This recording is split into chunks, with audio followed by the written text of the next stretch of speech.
Dear students, today we are going to start a new topic of political science. Chapter 4 India's External Relations अर्थात भारत के विदेश संबंधों के बारे में इस चैप्टर में रीड करने वाले हैं। तो फर्स्ट जो हेडिंग है एनसीईआरटी का, उसके अकॉर्डिंग दिया हुआ है इंटरनेशनल कॉन्टेक्स्ट और रिलेशंस अर्थात अंतर्राष्ट्रीय संदर्भ में भारत के संबंध।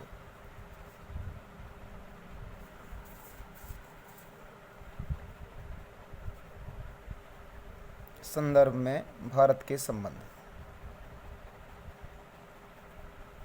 तो शुरुआत में भारत ने अपनी विदेश नीति को लेकर के बहुत सारी प्रॉब्लम्स को फेस किया। स्टार्टिंग में प्रॉब्लम्स को फेस किया। प्रॉब्लम्स किस तरह से फेस की? इंडिया की शुरू से एक पॉलिसी रही है। वो पॉलिसी क्या है? वो रेस्पेक्ट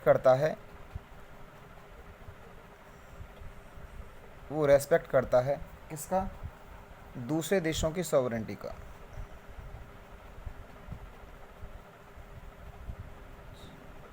दूसरे देशों की जो संप्रभुता है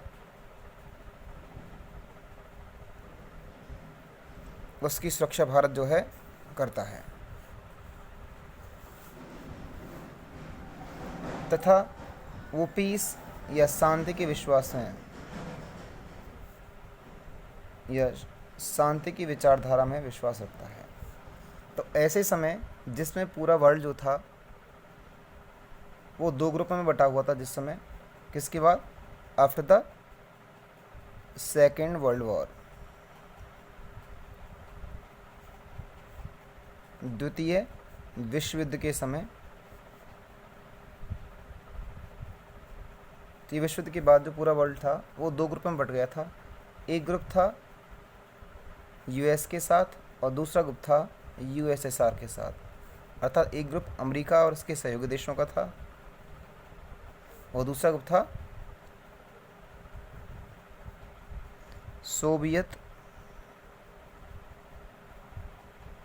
सोवियत रूस के साथ था। तो दो ग्रुप में बटा हुआ था। तो ऐसे भारत के सामने समस्या आई कि वो किस ग्रुप को ज्वाइन करे, किस ग्रुप को ज्वाइन ना करे। अगर वो अमेरिका के साथ होता है तो इस ग्रुप का साथ छोड़ देता है, और अगर इस ग्रुप के साथ होता है तो इस ग्रुप का साथ छोड़ दे। लेकिन भारत की कंडीशन ऐसी नहीं थी कि किसी भी देश के साथ वो बैरभाव मोल ले सके। इसलिए इंडिया ने एक अपनी अलग से पॉलिसी अपनाई जिसका नाम था non alignment policy, policy of non alignment. इसको बोलते हैं गुट निरपेक्षता की नीति। गुट निरपेक्षता की नीति। एक गुट निरपेक्षता की नीति क्या होती है? जैसा नाम से स्पष्ट है, गुट से क्या हो जाना? निरपेक्ष हो जाना। अर्थात भारत जो है ना अमेरिका के साथ ज्वाइन हुआ और ना ही सोवियत रूस के साथ ज्वाइन हुआ। एक अपनी अलग विदेश नीति अपनाई कि भारत जो किसी दोनों देशों के साथ, किसी भी से देशों के साथ शामिल नहीं होगा। इसी को नाम दिया गया क्या? गुट निरपेक्षता की नीति। और इसको इंग्लिश में कहते हैं पॉलिसी ऑफ नॉन अलाइनमेंट। अब एक क्या थी पॉलिसी ऑफ नॉन अलाइनमेंट? तो जिस समय पूरा जो वर्ल्ड था दो ग्रुप में बटा हुआ था। अभी ऊपर हम बात की थी, दो ग्रुप में बटा हुआ था। एक था कम्युनिस्ट और दूसरा था कैपिटलिस्ट।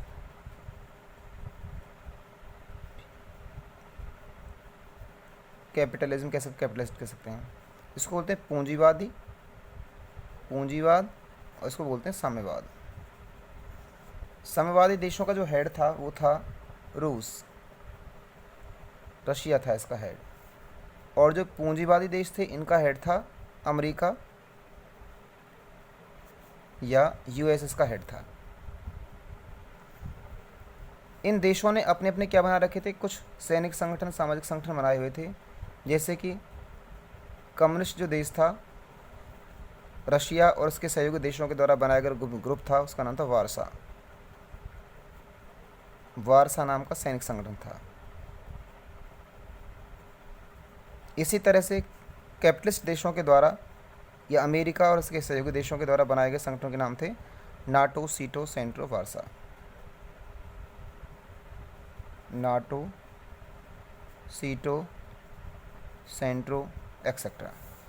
तो वारसा तो था, रशिया के द्वारा बनाया गया ग्रुप था, रशिया और उसके सहयोगी देशों के द्वारा बनाया गया एक सैनिक संगठन था। और नाटो सीटो सेंट्रो ये अमेरिका और उसके सहयोगी देशों के द्वारा बनाए गए सैनिक संगठन थे। अब भारत क्या चाहता था कि वो न्यूली इंडिपेंडेंट है वर्ल्ड वॉर के बाद, अर्थात 1945 में वर्ल्ड वॉर फिनिश हुआ 1945 में। तो भारत जो था कैसा था, न्यूली इंडिपेंडेंट था। तो भारत चाहता था कि अपने आप को सेफ रखना, कि अगर इस ग्रुप में शामिल होगा, वारसा के ग्रुप में शामिल होगा तो भी मरेगा, तो भी इसकी इकोनॉमिकली उसको हानि उठानी पड़ेगी। और नाटो सीटो सेंट्रो इनमें शामिल होगा तो भी इसको क्या इकोनॉमिकली हानि हानि होनी। तो उसने एक अलग से पॉलिसी अपनाई जिसका नाम था क्या, गुट निरपेक्षता की नीति। तो इसका मकसद क्या हुआ, इसका एम हुआ to save the interest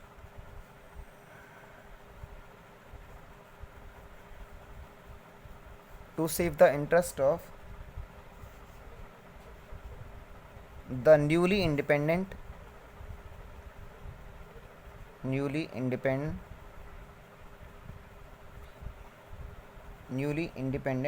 countries.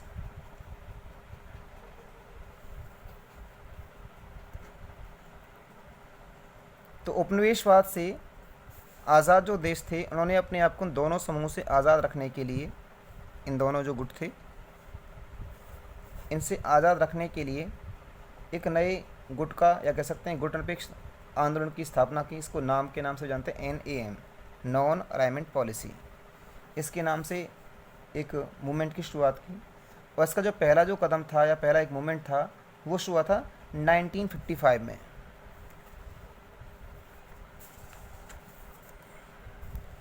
जो पहला मूवमेंट हुआ इसका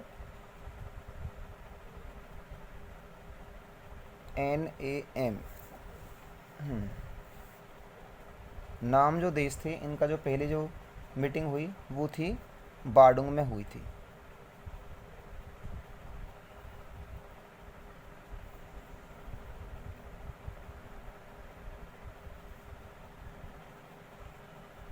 बार्डुंग में। और जो बार्डुंग में सम्मेलन हुआ था वो हुआ था वर्ष 1955 में। वर्ष 1955 में बार्डुंग में एक सम्मेलन हुआ, समिट हुआ। और इसमें भारत तथा भारत के अलावा 5 देशों के अन्य जो महत्वपूर्ण नेता थे उन्होंने इसमें हिस्सा लिया। जैसे जवाहरलाल नेहरू जी थे, अब्दुल नासिर थे, और सुकर्णो थे, और मार्शल टीटो थे। इन्होंने इसमें जो था हिस्सा लिया था इस नाम समिट में। अब बात करते हैं हम हाल ही में 25 एंड 26 अक्टूबर में वर्ष 2019 में नाम समिट हुआ। नाम का क्या हुआ, एक इनका सम्मेलन हुआ, और ये हुआ था अज़रबैजान नाम की जगह पर।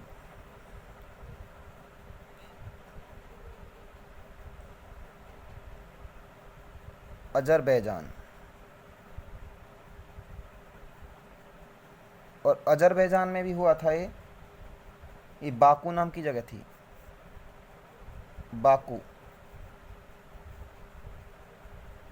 बाकू नामक स्थान पर जो था ये मूवमेंट हुआ। और ये इसकी विशेषता थी कि ये कौन सा था, ये था इसका 18th समिट था, ये 18वां सम्मेलन था इसका ये। और अगली विशेषता रही कि इसमें माननीय प्रधानमंत्री जी ने स्वयं हिस्सा नहीं लिया। इसमें भारत के जो वाइस प्रेसिडेंट थे एम वेंकैया